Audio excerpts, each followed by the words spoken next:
The Louisiana Purchase of 1803 doubled the size of the United States.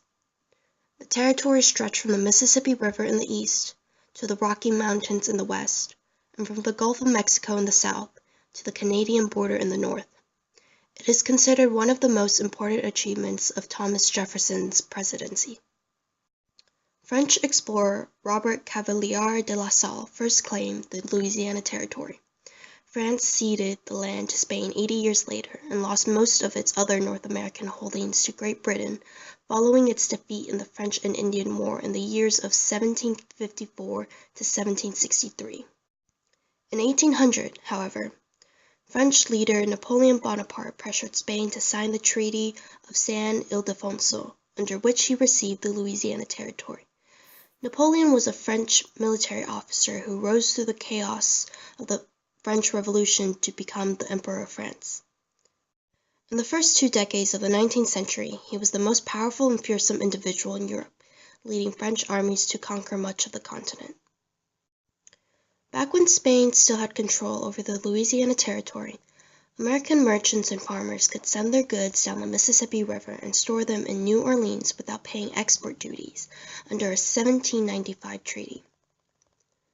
For many Americans, this right was important enough that talk of war began arising when it was revoked in 1802 by Spanish authorities acting under French orders.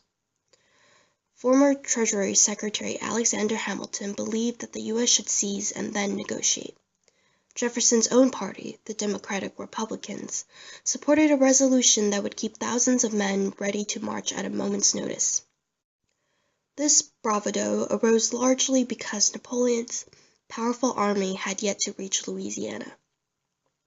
Several thousand troops slated for the territory were instead being decimated by slave rebellion and yellow fever in Saint Domingue, also known as Haiti.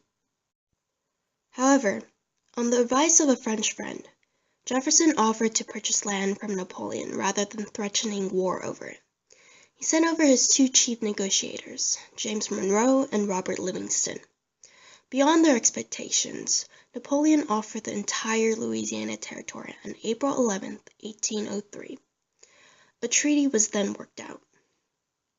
It gave Louisiana to the U.S. in exchange for $11.25 million. However, Napoleon wanted the money immediately in order to prepare for a war with Great Britain. Yet despite landing Louisiana at a very good price, it was still much more than what the United States could afford. As a result, the U.S. was forced to borrow from 2 European banks at high interest rates and would not finish repaying the loan until 1823, by which the total cost of the Louisiana Purchase had risen to over $23 million. Although the purchase was already made, there were many who opposed it. Members of the Federalist Party, which by then consisted of a significant minority in both houses of Congress, worried that the Louisiana Purchase would further reduce their influence.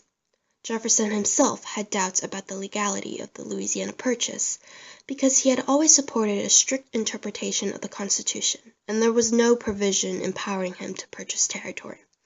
However, given the public support and the obvious value of Louisiana to the future growth of the United States, Jefferson decided to follow a looser interpretation of the Constitution. Yet, the treaty did not state specific boundaries. When Meriwether Lewis and William Clark departed from St. Louis in 1804 to explore the northern portion of the Louisiana Territory, the exact boundaries of the newly acquired territory had not yet been officially decided. Spain disputed this until 1819, when the Adams-Onis Treaty gave the U.S. all of Florida in exchange for surrendering its claim to Texas.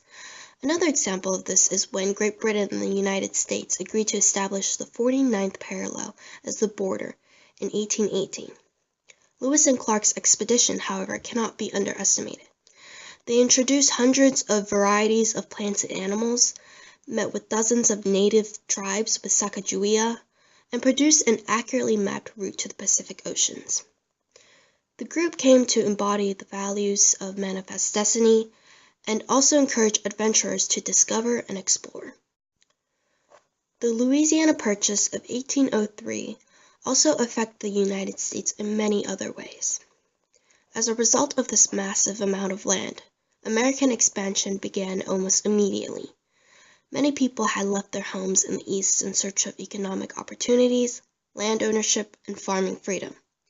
This, however, would lead to the debate of whether slavery should be allowed in these new territories, which would also lead to the formation of the Missouri Compromise, the Compromise of 1850, and the events of Bleeding Kansas.